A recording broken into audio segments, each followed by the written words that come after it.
Military ఆఫీసర్గా తిరిగి వస్తానంటూ ఓ విద్యార్థి కళాశాల నుంచి పారిపోయాడు. నిజామాబాద్ జిల్లా బోధన్లోని ప్రైవేట్ కళాశాలలో ఇంటర్ మొదటి సంవత్సరం చదువుతున్నాడు. సైనిక శిక్షణ కోసం వెళ్తున్నానంటూ 2 పేజీల లేఖను స్నేహితుడికి ఇచ్చాడు. తల్లిదండ్రులకు ఆ లేఖ ఇవ్వాలని కోరాడు.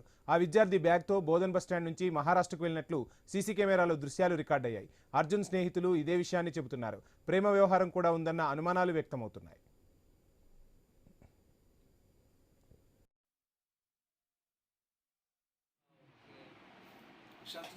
షర్ట్ అదేనా? అదే సార్, అదే. మా క్లాస్ ఎంసెట్ ఎల్ అర్జున్ అనే అబ్బాయి 13th రోజు ఉదయం పొద్దున 12 గంటల తర్వాత మిస్ అయిన హాస్టల్ నుండి పారిపోవడం జరిగింది. పారిపోయేటప్పుడు నా బ్యాగ్లో ఒక లెటర్ పెట్టేసి వెళ్ళాడు. ఆ లెటర్ నేను ఆ రోజు నైట్ చూడలేదు, నైట్ కాబట్టి తెల్లారి పొద్దున చూసేసరికి అబ్బాయి పారిపోయినాడు. ఆ లెటర్ అనేది మా సార్ వాళ్ళకి వెంటనే అబ్బాయి చెప్పడం జరిగింది. అబ్బాయి అందరితో నార్మల్గానే ఉండేవాడు, మంచిగానే చదివేవాడు, అందరితో బాగానే ఉండేవాడు. సడన్గా అసలు వెళ్ళిపోతాడనే డౌట్ కూడా రాలేదు అబ్బాయి మీద. అసలు వెళ్ళిపోతాడని ఎవరైనా అసలు ఎవరు గెస్ కూడా చేయలేదు. మాది అర్జున్ది, ఎల్ అర్జున్ అనే అబ్బాయిది ఒకే ఊరు, మేమిద్దరం. అయితే అతను ఎంపీసీ, నేను బైపీసీ. మేము వెళ్ళేటప్పుడు వచ్చేటప్పుడు కలిసి వస్తుండే, కానీ ఆ రోజు ఆయన కొంచెం లేట్ వచ్చిండు. మేము పొద్దున మధ్యాహ్నం వచ్చేసినాం.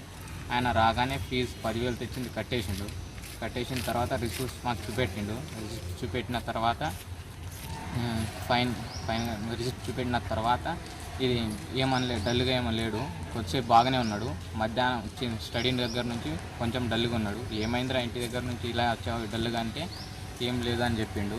హోమ్ సిక్నెస్ అని మేము కూడా వదిలేసాం. కానీ దాని తర్వాత నుంచి 2 రోజుల తర్వాత వెళ్ళిపోయాడు.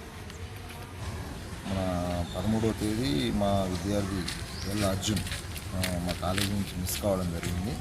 అయితే అబ్బాయి దసరా హాలిడేస్కి వెళ్ళి మనకు 10వ తేదీ కాలేజీకి తిరిగి రావడం జరిగింది. అదే రోజు వాళ్ళ పేరెంట్స్ ఇచ్చినటువంటి ఫీజు అమౌంట్ కూడా ఆఫీస్ నుండి కట్టి రసీదు తీసుకోవడం కూడా జరిగింది. అయితే అప్పటి నుంచి కొంచెం డల్గా ఉన్నాడు. ఎవరైనా విద్యార్థులు ఏంటంటే హాలిడేస్కి వెళ్ళి వచ్చిన తర్వాత కొంత డల్గా ఉండడం అనేటువంటిది కామను. కానీ ఇంటి దగ్గర ఏమన్నా ప్రాబ్లమ్స్ ఉన్నాయి కూడా వాళ్ళ ఫ్రెండ్స్తో కూడా షేర్ చేసుకోవడం జరగలేదు, అంతా నార్మల్గా ఉంది. కానీ వాడి మనసులో ఉన్నటువంటి కోరిక ఏదైతే ఉందో, ఆర్మీ పోయేటటువంటి కోరిక కూడా వాళ్ళ తల్లిదండ్రులకు ఇంతకుముందు చెప్పలేదు, ఇక్కడ వాళ్ళ ఫ్రెండ్స్కి కానీ మాకు కానీ ఎవరికి కూడా తెలియచేయలేదు. సడన్గా ఏంటంటే